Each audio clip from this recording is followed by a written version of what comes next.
Jadi sekarang saya tanya, kata Quran surga itu seluas langit dan bumi, bagi siapa?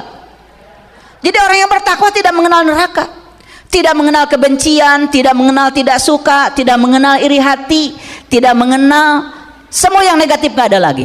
Yang ada di sini adalah positif, kekuatan positif. Itulah surga. Makanya surga itu seluas langit dan bumi. Clear Bapak Ibu? Nih saya kasih tahu, surga dan neraka tidak mungkin bersama.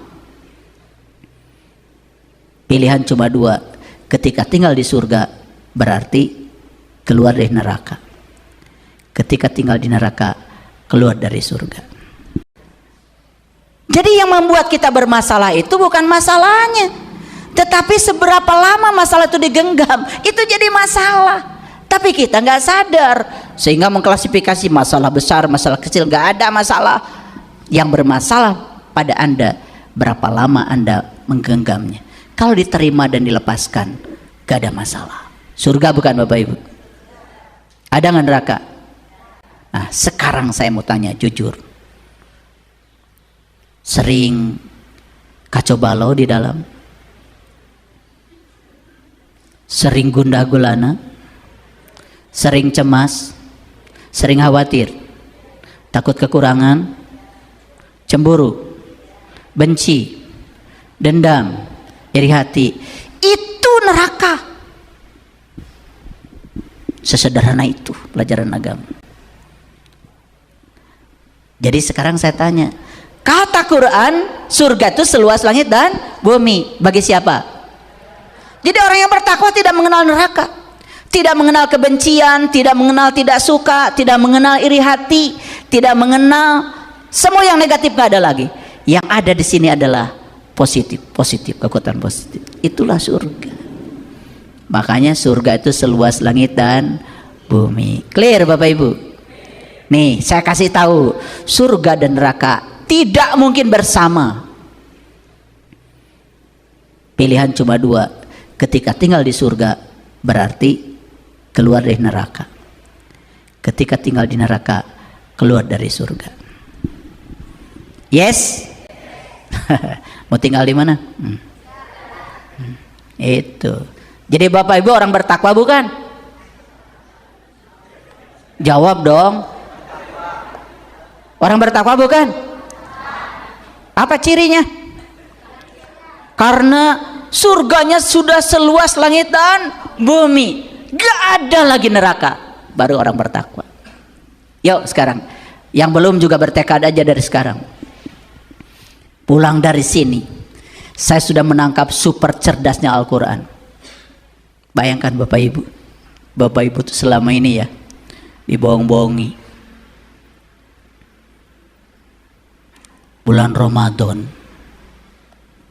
surga dibuka, neraka tutup. Setahun berapa bulan? 12 bulan. Jadi kalau bulan Ramadan surga buka, berarti surga bukanya dalam setahun berapa bulan? Sebulan. Berarti neraka bukanya berapa bulan? Nah gitu. Baru sadar sekarang. Baru sadar? Ya kamaran awak.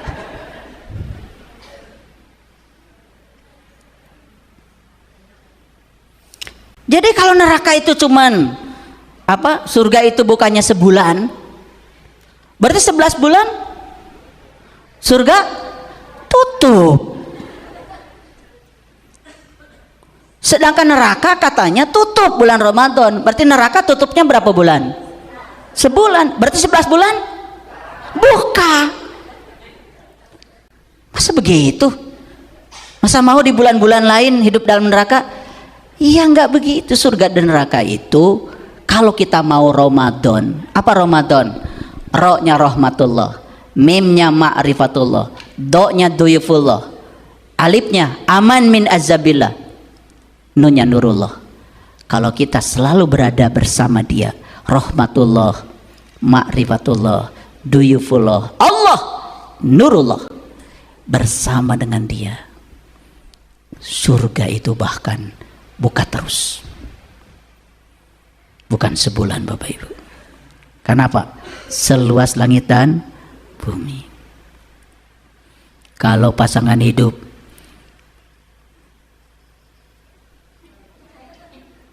lagi seminar, ditanggapi nggak Bapak Ibu? Sakit hati nggak? Kalau masih sakit hati, bukan orang bertakwa. Pernah hilang uang nggak? Kepikiran sampai sekarang? Bukan orang bertakwa. Gampang. Jadi untuk ngecek seorang bertakwa tidak ya? Gampang. Orang bertakwa itu surganya seluas langit dan bumi. Apapun yang terjadi selalu happy. Udah gitu gak Bapak Ibu? Cerdas gak Al-Quran? Keren sebetulnya. Oke, lanjut dulu. Nah, surga dan neraka tidak pernah bersama dalam satu waktu. Perhatikan saya. Surga itu cinta. Berarti neraka ketiadaan cinta. Cinta dan ketiadaan cinta gak pernah bersama. Surga itu cahaya. Berarti neraka ketiadaan cahaya. Perhatikan Bapak Ibu. Sekarang sedang diliputi cahaya. Oke. Nanti sinar matahari pergi. Dan ketika cahaya pergi, yang tersisa adalah kegelap. Pernah nggak Bapak Ibu gelap dan terang bersama? Nggak pernah. Terang dan gelap tidak pernah bersama. Itulah hebatnya ayat ini. Surga itu seluas langit dan bumi. Kalau kau menghadirkan surga, neraka nggak ada. Sebetulnya ayat itu pun sedang berbicara kepada kalian. Neraka pun seluas langit dan bumi. Paham? Ini udah mulai dalam ya. Saya percaya nih yang datang di sini sudah minum jus tadi. Minum jus. Ya biar otakmu tuh dipakai sekali-kali ya. Ya, oke lanjut. Jadi cahaya dan gelap pernah nggak di satu waktu? Nggak pernah. Kalau mau cahaya-cahaya, ya mau gelap-gelap gitu aja. Surga itu menyadari kehadiran Allah. Berarti neraka mengabaikan kehadirannya. Surga itu isi. Berarti neraka kosong. Bisa nggak Bapak Ibu? Gelas yang kosong dimarah-marahin supaya kosongnya diusir. Bisa? Gak bisa. Diapain? Nah, kalau kosong itu neraka, berarti isi surga. Jadi kalau ingin mengubah neraka dengan surga, tinggal di switch aja. Mau marah nggak jadi. Kembangkan rasa memaafkan. Daripada marah kan saya bilang, lebih bagus memaafkan. Daripada menyalahkan lebih bagus memahami. Udah ya. Pasangannya cuk. Dah. Lihat dia dibesarkan di keluarga seperti apa. Mungkin belum selesai di memorinya, masih banyak luka. Sudah nggak apa-apa ya. Izinkan kita menjadi penyembuh bagi dia. Kalau dia itu ngacapruk dan sembuh. Ngacapruk bahasa apa ya? Ya. Pokoknya kalau ngacapruk dan sembuh, udah nggak apa-apa. Kalian jadi healer. Jadi dokter, betul nggak? Keren kan? Membantu orang lain yang sakit, ya, gitu. Nggak usah dimasukin ke hati, karena mau dimasukin hati atau tidak kan urusan kita, betul nggak? Jadi surga dan neraka itu urusan kita, Bapak Ibu. Kita penciptanya. Lanjut. Oke. Surga adalah kehadiran, berarti neraka ketidakhadiran. Surga adalah kekuatan positif, berarti neraka ketiadaan kekuatan positif. Yuk sekarang kita bertekad, pokoknya mulai saat ini aku sudah tahu. Dari Quran surat Ali Imran yang tadi ayat 133, ternyata surga itu seluas langit dan bumi. Hebat Allah. Allah tidak mengatakan, langit dan bumi aku bagi dua ya. Gak begitu Allah. Setengahnya surga, setengah neraka. Enggak ada. Kalau ada surga, neraka enggak ada. Kalau ada neraka, surga enggak ada. Tapi selama ini Bapak Ibu menganggap surga dan neraka itu seolah-olah dua tempat yang berbeda. Padahal tempatnya sama. Dan di tempat itu bisa surga, di tempat itu bisa neraka, tidak pernah berbarengan. Bergantian, tergantung tingkat kesadaran Bapak Ibu. Udah masuk super cerdasnya Al-Quran? Jadi tambah cerdas nggak? Itu makanya Quran itu kalau super cerdasnya ditunjukkan, dibuktikan, Bapak Ibu sekarang pun langsung jadi cerdas. Coba Bapak Ibu baca, wasari'u ila magfiratim mir rabbikum. Allah, magfiratim mir rabbikum wa jannatin tin idhar arduhas samawatu wal ard. Terus diperbaiki bacaannya. Dapat gak pesan ayat ini? Tentu saja kalian baca Quran harus benar, ya. Memalukan, tajwid dan juga beres-beres, idgham biguna bila guna, pasalia, mana idhar nggak ngerti, memalukan. Tetapi belum selesai belajar. Sementara selama ini terus waktu kita dihabiskan di situ. Makanya itu yang tidak mengubah kita menjadi diri yang baru. Wasari'u ila magfiratim mir rabbikum wa jannatin 'arduhas samawati wal ard u'iddat lil muttaqin. Op. Ngerti sampai sini? Jadi ikut cerdas nggak? Sudah terasa nggak super cerdasnya Al-Quran? Ih, keren banget. Nah, sekarang dijelaskan oleh Allah. Jadi surga itu seluas langit dan bumi bagi orang yang bertakwa. Jadi Bapak Ibu gampang. Saya orang bertakwa bukan? Gampang. Kalau seluas langit dan bumi, surga semua. Dimarahin orang, surga. Dihina orang, surga. Disanjung orang, surga. Hilang uang, surga. Dapat uang, surga. Wih, tidak ada penilaian buruk terhadap apapun yang terjadi. Itulah orang yang bertakwa. Secara rinci Allah jelaskan siapa orang yang bertakwa itu. Yuk kita lihat. Satu, kata Allah orang bertakwa, alladzina yunfikuna fi sarra'i wad dharra'i, yaitu orang yang berinfak baik di waktu lapang maupun sempit.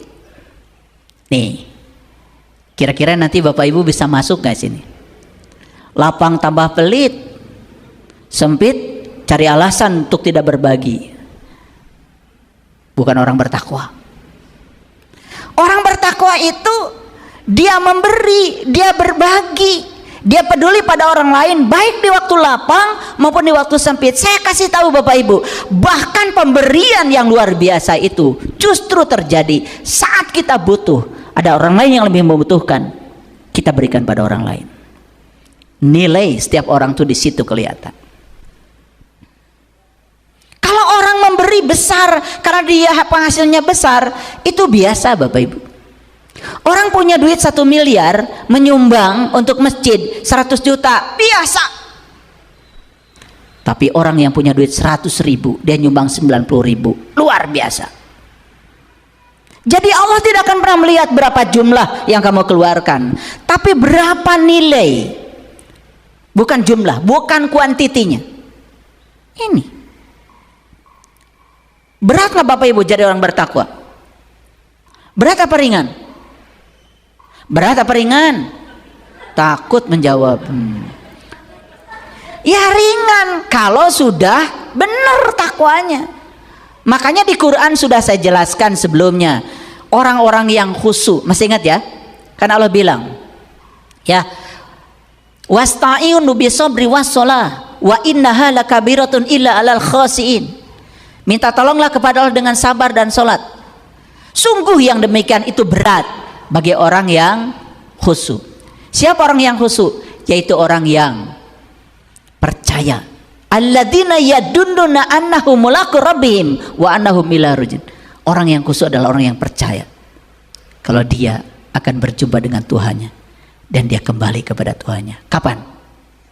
Sekarang. Percaya dan kembali berarti dia sudah taubat. Maka bagi orang yang sudah kembali pada Tuhan tidak ada yang berat. Jadi kalau masih merasa berat karena belum kembali. Maka lihat kembali ayat yang tadi, ya, bersegeralah pada ampunan dan surga seluas langit dan bumi. Maka strukturnya harus jelas. Sebelum kita bisa merasakan surga seluas langit dan bumi di sini saat ini sekarang, berarti harus taubat dulu, kembali dulu. Kalau belum kembali, Bapak, berat. Boro-boro keur aya ge pelitna luar biasa. Betul nggak? Sedangkan di sini, ya, allazina yunfikuna fisarra'i wad-dharra'i. Dia itu berinfak di waktu lapang maupun di waktu sempit. Sekali lagi Bapak Ibu, tidak ada pemberian buat orang lain karena sebuah pemberian buat diri sendiri. Catat yang pertama udah, yang kedua, ya, wal kadiminal ghaid. Orang bertakwa itu yang kedua, orang yang mengendalikan amarahnya. Dia bisa mengendalikan emosinya. Udah saya ajarkan ya. Emosi itu reaksi tubuh terhadap pikiran dan perasaan. Lihat saya sekali lagi. Kenapa kita bereaksi negatif? Karena yang terjadi di sekitar kita diberi makna oleh kita negatif. Kita kan bereaksi positif kalau diberi makna positif. Jadi Bapak Ibu sekali lagi, ya, reaksi kita terhadap sesuatu di luar diri kita bergantung pada pemaknaan kita terhadap peristiwa itu. Sok kalau pengen surga, maknai setiap peristiwa dengan makna yang positif. Reaksimu pasti positif. Dihina orang karena memberi makna yang positif, gak apa-apa. Itu kan pendapat dia tentang saya. Kan yang paling tahu saya kan saya sendiri. Kan dia sudah kan gak tahu saya. Ngapain saya sakit hati dengan kata-kata dia? Loh, yang dikatakan dia bukan kebenaran kok. Yang tahu kebenaran itu saya sendiri. Bisa nggak Bapak Ibu begitu? Bisa. Karena penilaian terhadap hinaan positif, makanya reaksinya positif. Surga apa neraka? Surga. Jadi yang pertama, berinfak di saat lapang dan sempit. Lakukan, jangan jadi pengetahuan. Pulang dari sini lakukan. Duh, ya, di dompet cuma ada 50.000. Tapi ada orang yang lebih butuh. Udah nggak apa-apa, ya. Saya kasih 40.000. Tapi ketika memberi jangan transaksional. Percaya, harus percaya. Kalau ragu-ragu jangan, bangkrut. Kok udah ngasih tapi nggak datang-datang nih 700 kali lipat. Karena saat ngasihnya tidak merasa berkelimpahan, saat ngasihnya merasa kekurangan.